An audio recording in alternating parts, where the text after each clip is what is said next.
Así que abrimos la palabra del Señor en el Evangelio según Marcos. Vamos a ver dos historias muy conocidas, pero que nos van a hablar de algo, espero, algo muy importante en nuestra vida y en la vida, no solamente de estas personas que vamos a leer, sino en la vida personal de cada uno de nosotros. Siempre digo que la mejor manera de leer la palabra de Dios es introducirnos nosotros en las historias cuando leemos la Biblia. Pensar que somos nosotros los que estamos en ese momento y en esa situación. Y muchas veces vamos a encontrar muchas más enseñanzas porque Dios nos habla de una manera directa. La palabra de Dios es el único libro que habla contigo. Tú puedes leer cualquier libro, por mucho que te guste, lo puedes leer varias veces, pero nunca te va a decir algo a tu vida personal, a tu corazón. La palabra de Dios sí habla y además transforma nuestra vida cuando Él nos está hablando. Y sabéis, vivimos en un mundo que adora a las personas que son llamados héroes, que tienen muchos seguidores, que son conocidos, ya sea en el mundo del deporte, en el mundo de los medios de comunicación, de la política, de la sociología, de la moda. Hay personas que tienen millones de seguidores detrás pensando y viendo solamente lo que ellos hacen. Pero los héroes reales en la eternidad son los que están en el corazón de Dios. Así que en la Biblia encontramos muchos héroes, muchas heroínas así. Ese es un poco el último libro que hemos escrito, que estamos presentando, es precisamente ese, hablando de héroes desconocidos, personas que transformaron la historia. ¿Y sabes por qué lo hicieron? Porque apegaron su corazón al Señor Jesús, a Dios, le buscaron y le buscaron a veces, como vamos a ver ahora, hasta con desesperación. Y es realmente eso lo que hace, lo que transforma la vida de las personas. Fíjate estas dos historias.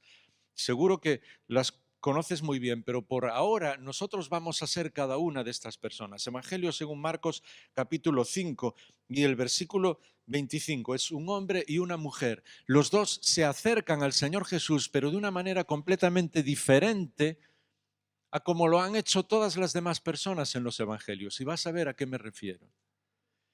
Capítulo 5 del Evangelio según Marcos y el capítulo 25 dice que había una mujer que tenía flujo de sangre por 12 años y había sufrido mucho a manos de muchos médicos y había gastado todo lo que tenía sin provecho alguno. Todo lo contrario, había empeorado. Ahora piensa por un momento, porque como decía, esa es la manera de poder leer la palabra de Dios. Nosotros ahora todos vamos a pensar y ser esa mujer. Quizás no tenemos una enfermedad, quizás no hemos malgastado todo lo que tenemos en los médicos, pero quizás hay en nosotros algo, alguna situación, alguna desesperación que hace que llevemos muchos años sin que nuestra vida sea normal. ¿Y sabes por qué la vida de esta mujer no era normal? A veces nos ayuda mucho conocer el entorno y la situación de aquel momento. Porque como era una mujer impura, como tenía una enfermedad en su sangre, no podía acercarse a nadie. No podía ni siquiera abrazar a su familia, porque la propia ley, la ley religiosa, le impedía estar cerca de nadie. ¿Tú te imaginas por 12 años no poder abrazar a tus seres queridos, no poder abrazar a nadie, no poder estar cerca de nadie, tener que guardar las distancias? Cada vez que alguien se acercaba, tener que decirle no te acerques más, porque estoy enferma, estoy enferma. Y aparentemente no tiene solución. ¿Sabes lo que es vivir con esa desesperación? A lo mejor no es una enfermedad física en tu vida, en mi vida, pero es algo que por alguna razón nos está alejando de los demás. Y yo no voy a decir lo que, porque el Espíritu de Dios es sabio para tocar el corazón de cada uno de nosotros. Y entonces dice el versículo 27, fíjate la clave en esta historia. Cuando oyó hablar de Jesús, se llegó a él por detrás, entre la multitud, y tocó su manto. Es impresionante. No podía acercarse a nadie. Era impura, no podía tocar a nadie. Incluso religiosamente no podía ni siquiera acercarse al templo, no podía acercarse absolutamente a nada que tuviera que ver con Dios. ¿Y sabes lo que decidió? Decidió tocar a Dios en persona. Decidió acercarse al único que sabía que no la iba a rechazar, al Señor Jesús, y decidió tocarlo a Él. Me impresiona la fe de esta mujer porque es la clave en nuestra vida. Habían pasado 12 años, ella no se quedó lamentando, no quedó pensando qué podría o no podría hacer. Oyó hablar de Jesús y dijo, yo voy a tocarle. Sé que no puedo acercarme a nadie, pero sé que Dios me va a perdonar si quiero tocarle a Él, si quiero acercarme a Él. Queridos hermanos, hermanas, o si hay alguien aquí que todavía no ha tomado la decisión de recibir al Señor Jesús en su vida, no hay nadie que esté más cerca de nosotros que Dios mismo. Nadie. Ni siquiera los seres más queridos o los que tenemos cerca o los que creemos que nos comprenden tanto como Dios nos comprende. Y nos aman como Dios nos ama. Y fíjate la reacción. Dice el versículo 29 que al instante la fuente de su sangre se secó. Es decir, lo que era el flujo de su enfermedad se secó. Y sintió en su cuerpo que estaba curada. Pero ¿sabes lo que dice el original? Dice, estaba curada de su aflicción. Claro que estaba curada de su enfermedad. Pero muchas veces nuestra aflicción es mucho más dura que cualquier enfermedad, ¿verdad que sí? Así que esto es una lección para todos los que estamos aquí. ¿Recuerdas que nosotros somos esa mujer ahora?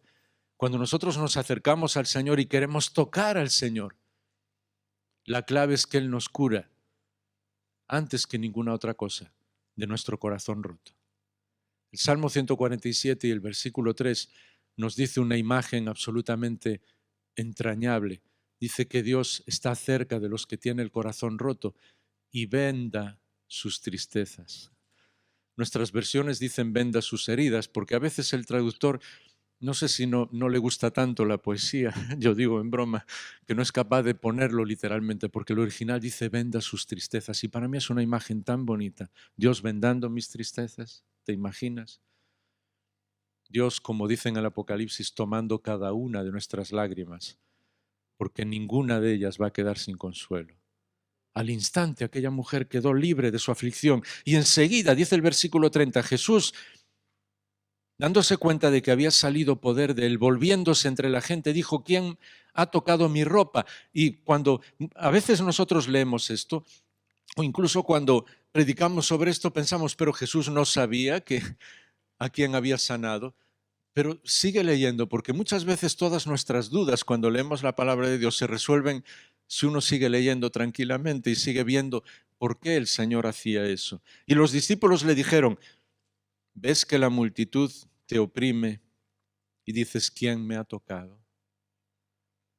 Necesitábamos escuchar eso de los discípulos. ¿Sabes por qué?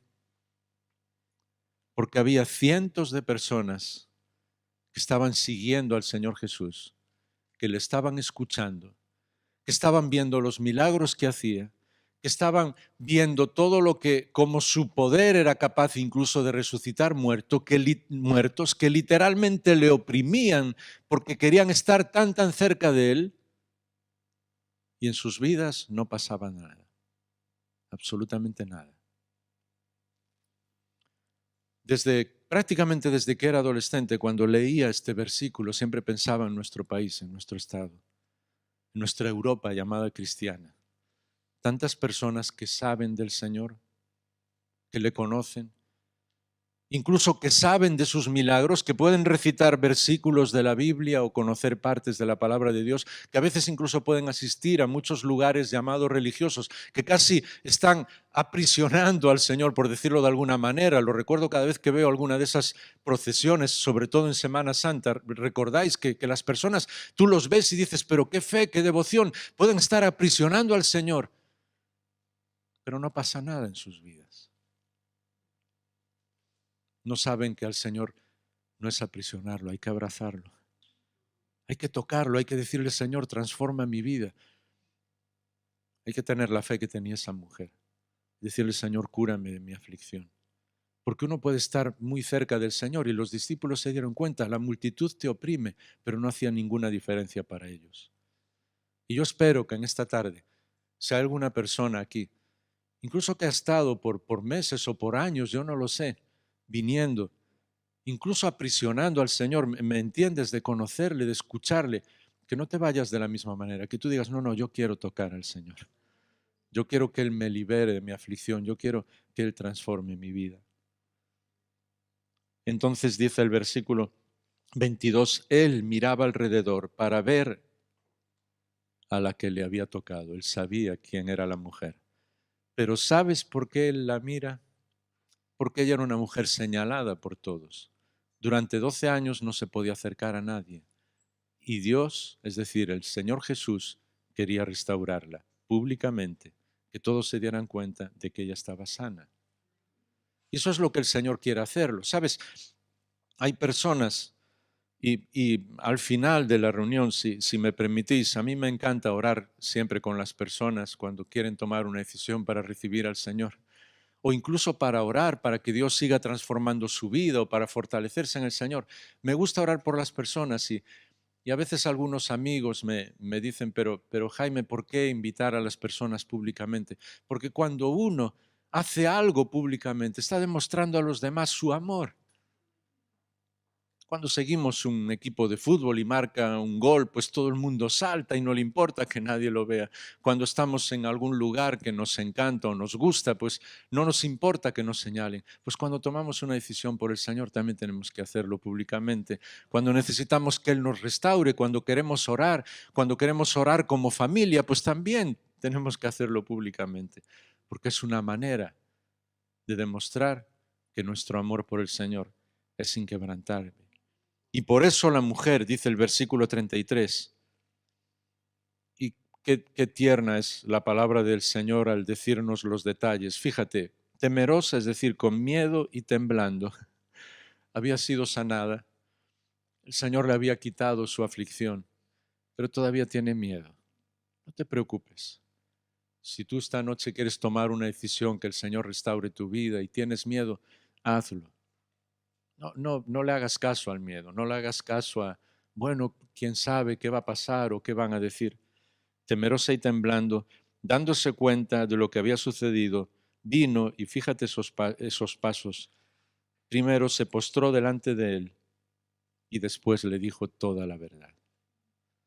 A veces las personas me preguntan, Jaime, ¿qué puedo hacer para llegar delante del Señor? ¿Cómo tengo que presentarme delante de Él? Yo le digo, no tienes que hacer nada. Bueno, pero Él me va a aceptar como soy. Sí. ¿Sabes lo que tienes que hacer? Venir delante de Él y contarle toda la verdad. Así de sencillo. Pero ¿es así el Evangelio? Sí, es así el Evangelio. Llega delante del Señor y cuéntale toda la verdad. No porque Él no lo sepa, sino porque tú lo necesitas. Necesitas derramar tu corazón. Incluso esa frase aparece en muchas ocasiones en la palabra de Dios. Necesitas derramar tu corazón delante de Él. Así que ven y cuéntale toda la verdad. No necesitas prepararte, no necesitas ser mejor, no necesitas hacer toda una serie de pasos previos en religión o en penitencias o no sé lo que para que Dios te acepte. No, ven delante de Él y cuéntale toda la verdad.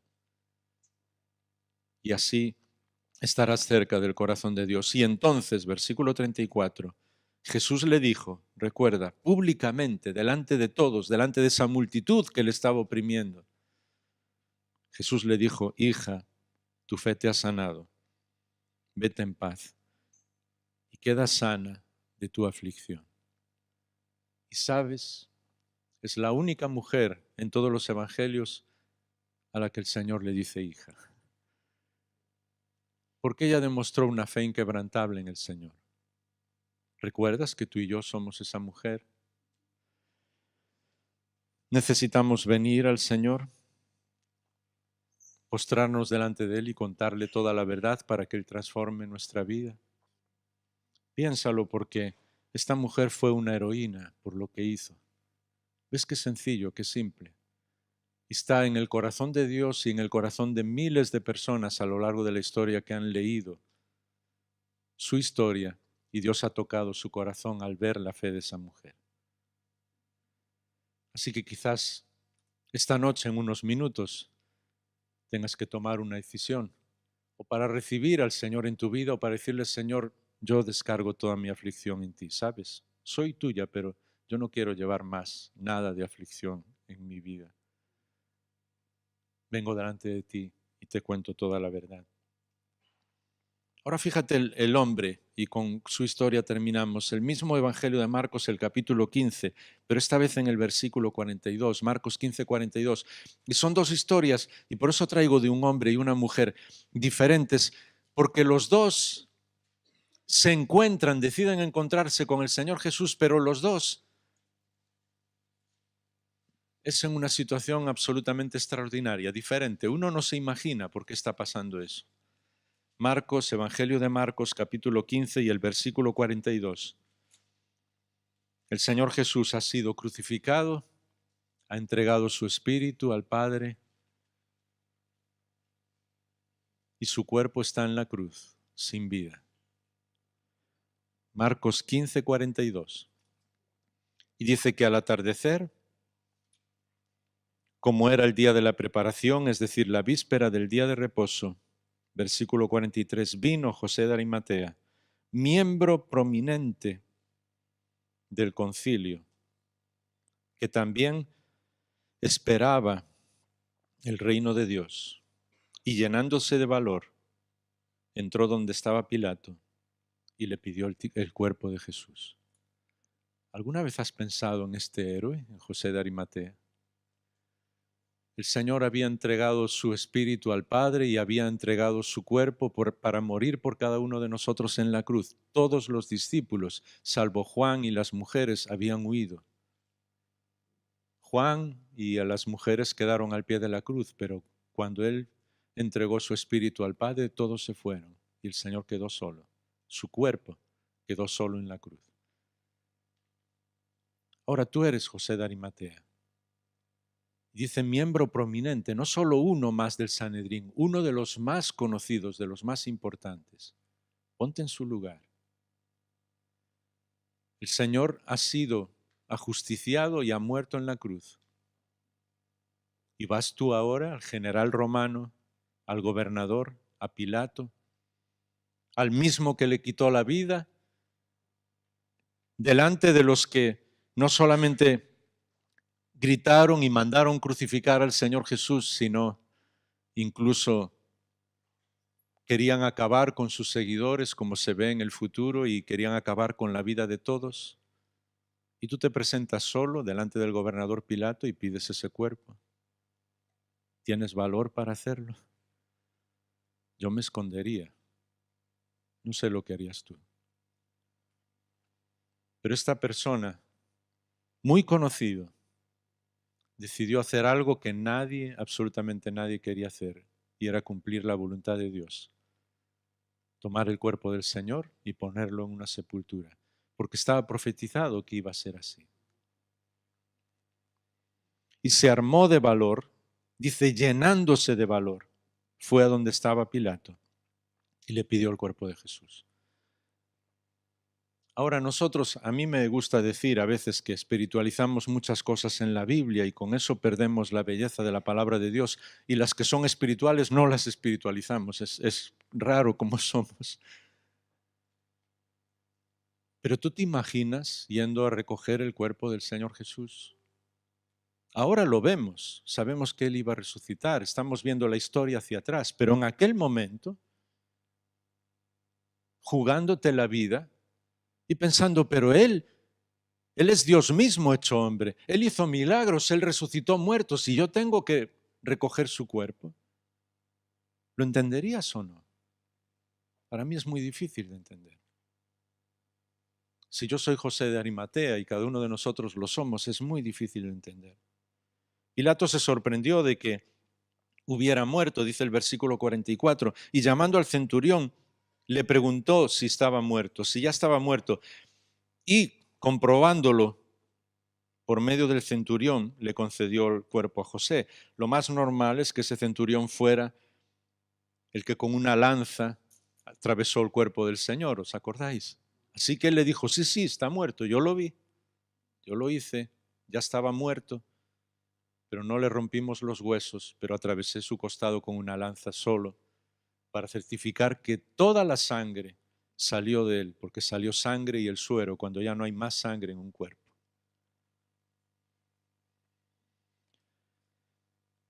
Dice el versículo 45 que comprobado por medio del centurión le concedió el cuerpo a José. Ahora, ¿tú te imaginas bajando el cuerpo del Señor de la cruz? Es Dios mismo hecho hombre y tú lo estás bajando de la cruz. Y José dice el versículo 46 que compró un lienzo de lino, bajándolo de la cruz, lo envolvió en el lienzo de lino y lo puso en el sepulcro que él había excavado en la roca. Hizo rodar una piedra a la entrada del sepulcro. ¿Tú te imaginas bajando el cuerpo del Salvador de la cruz, envolviéndolo en lino, poniéndolo en una tumba, cerrando la puerta con una roca de la tumba? ¿Lo has pensado alguna vez? Era el día de la preparación, momentos solos, muy poco tiempo antes de que llegara el sábado, el día más santo, entre comillas, de la Pascua, de descanso. Ahora, ¿qué piensas durante esa noche? ¿Qué pensó José durante esa noche? Yo tuve que enterrar el cuerpo del Salvador. No quiero usar la imaginación espiritual ni asombraros con lo que estoy diciendo. Solamente quiero que nos pongamos en su lugar, porque a veces lo leemos y no nos damos cuenta de la lucha que pudo existir en la vida de ese hombre. Es el Salvador, pero yo he tenido que bajarlo de la cruz, yo he tenido que enterrarlo, yo cerré la puerta de la tumba. ¿Qué tipo de Salvador es? Y el sábado, el día de descanso, en la sinagoga se reunía todo el Sanedrín. ¿Nunca lo has pensado? Y José seguro que estaba allí porque él era fiel al Señor. ¿Te imaginas las burlas de todos los demás, de todos sus compañeros? ¿Y tu Salvador? ¿Y tu Mesías? Tú lo enterraste, ¿verdad? Lo bajaste de la cruz y lo enterraste. ¿Qué ocurre cuando la gente se burla de nosotros? ¿Qué ocurre cuando las personas nos dicen cosas que aparentemente para ellos tienen sentido, pero para nosotros no? ¿Qué ocurre cuando los jóvenes, por ejemplo, cuando todos hacen ciertas cosas en todos los niveles, incluso a nivel de placer, y dicen, no, pero todos lo hacen y tú no, ¿por qué no? Y te señalan y eres el único, la única. Y se burlan y se ríen de ti. Ah, ¿en quién crees tú? ¿Qué ocurre cuando hacemos las cosas bien y la gente se burla de nosotros? Y dice, ah, pero ¿por qué? No, esto todo el mundo lo hace. ¿Por qué tú quieres hacerlo bien? Y se ríen de nosotros. ¿Cómo pasó ese sábado, José? ¿Cuántas lágrimas habrá derramado delante del Señor? Señor, yo confiaba en el Señor. Yo sé que Él era el Mesías. Le vi hacer milagros, le escuché. Nadie hablaba como Él. ¿Por qué está en la tumba ahora? Yo mismo lo puse en la tumba. ¿Has pensado alguna vez en eso?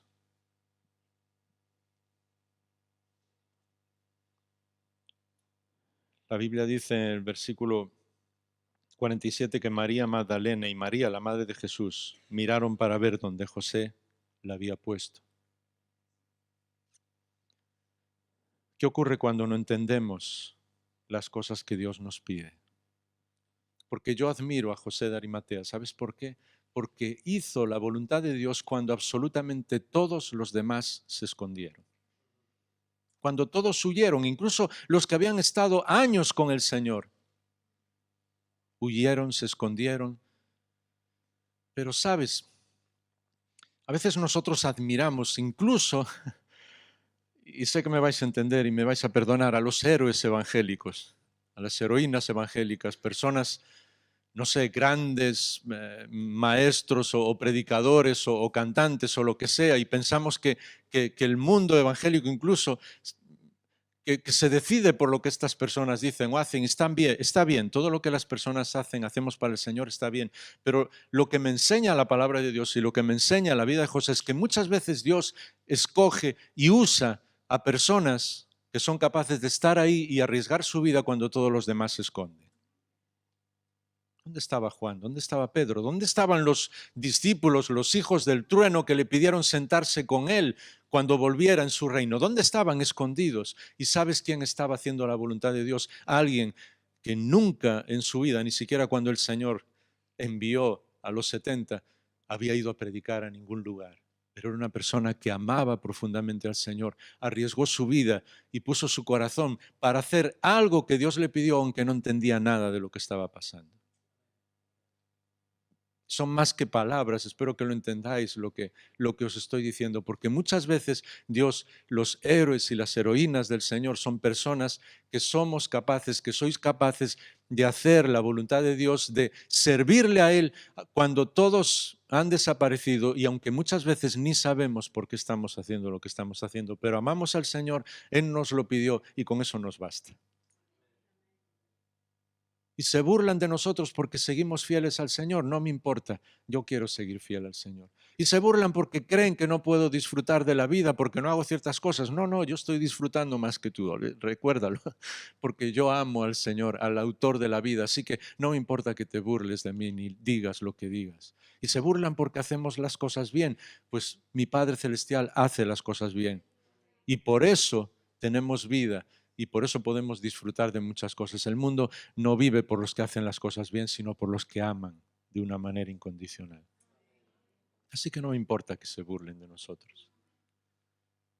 Si tengo que hacer algo tan increíblemente absurdo como podía ser para José, es así, como bajar el cuerpo del Salvador, ponerlo en una tumba, cerrar la puerta de la tumba e irme para casa. Si tengo que hacerlo, lo haré.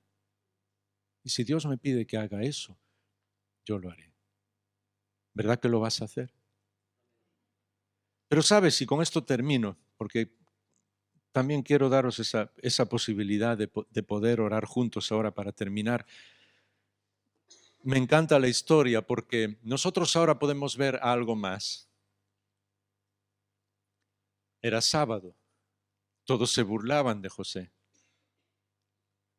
Lo que nadie sabía es que iba a llegar el domingo. Es más, ni siquiera los propios discípulos esperaban que iba a llegar el domingo, porque no esperaban que el Señor iba a resucitar. Y él tuvo que decirlos, pero hombre, sois tardos para entender y para comprender, porque era como decirles, pero de una manera muy tierna, ¿vosotros creéis que la muerte iba a poder conmigo? Eso sería la versión juvenil, ¿no? No, la muerte no puede con nuestro Salvador, con el Mesías, porque Él la venció. Así que tuvo que convencer a los propios discípulos de que Él había resucitado. Cuando las personas hablan de cuáles son las pruebas de la resurrección del Señor Jesús, y hay muchísimas pruebas, para mí, sin ninguna duda, la más importante es esa. Los suyos ni creían que iba a resucitar, tuvo que convencerlos. Si tuvo que convencerlos a ellos, ¿cómo no va a tener que convencer a todos los demás? Así que, sabes, para José de Arimatea también llegó el domingo a la mañana. Yo estoy completamente seguro que de esos 500 a los que el Señor se apareció, se fue apareciendo a diferentes personas, primero a las mujeres, a los discípulos, a los dos de Maús, después cuando estaban todos los discípulos, cuando no estaba Tomás, a Pedro, a los que siguieron a Pedro, Juan 21, algunos de los discípulos y la gente que estaba con él, y dice que después a más de 500, yo estoy seguro que uno de ellos fue José de Arimatea. Eso sí es. Dejadme ahora la imaginación espiritual, pero estoy completamente seguro. Yo creo que el Señor no se va a enfadar conmigo por eso. Y yo estoy seguro que el Señor le dio un abrazo a José y le dijo, bien hecho, buen siervo. Hiciste lo que nadie se atrevió a hacer. Y por tú haber sido fiel en esto, y por haber cumplido las profecías y haberme puesto en una tumba tal como estaba escrito, las personas saben que yo resucité y es gracias a ti. Y pude haberle dicho en broma, porque a mí me encanta eso, y también gracias a las mujeres que no callaron, porque ellas fueron las que vieron al Señor y rápidamente lo dijeron a todo el mundo. Pero yo me encantaría, y un día en el cielo, yo no sé si se pueden ver imágenes anteriores, como Dios es absolutamente creativo e imaginativo, no sé lo que tendrá preparado para nosotros, pero a mí me encantaría un día cuando esté en la presencia del Señor, encontrarme con José y decirle si pudiera ver ese momento cuando el Señor te abrazó, cuando el Señor te agradeció porque realmente fuiste un héroe y eres un héroe para mí.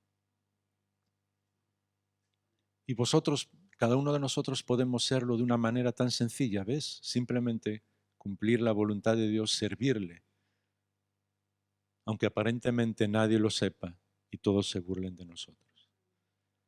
Tocar al Señor.